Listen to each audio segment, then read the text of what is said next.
ভোর রাতে যখন সাহারি খেতে উঠবেন, আপনি তো সাহারি খেতে উঠেন, আপনি জানেন ওই সময়টার দাম কত? আমরা বেশিরভাগ মানুষ জানি না ভোর রাতের এই সময়টার দাম কত। আরে ভাই, এই সময়ের দোয়া 1 মিনিটের দোয়া অন্য সময়ের 100 মিনিটের সমান না। অন্য সময়ের 100 মিনিটও এই ভোর রাতের 1 মিনিটের সমান না। এত মূল্যবান সময়।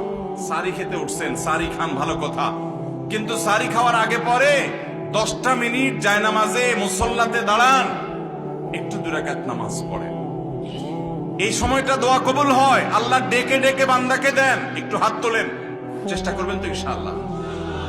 আপনার বাসার এক কোনায় চলে যাবেন, একটু আলো আধারিতে চলে যাবেন, সেখানে গিয়ে বসে আল্লাহর কাছে একটু কথা বলবেন।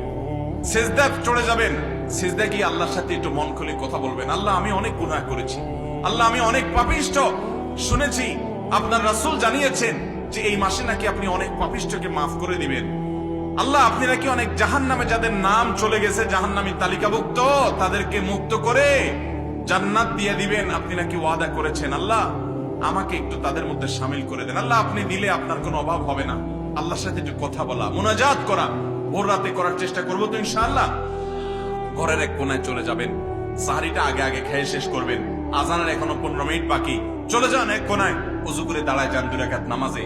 চলে যান সিজদায়, একটু দোয়া করেন। নিরিবিলি জায়গা যদি বাসায় না থাকে, ছাদে চলে যান, মসজিদে আগে চলে যান, এক কোনায় চলে যান।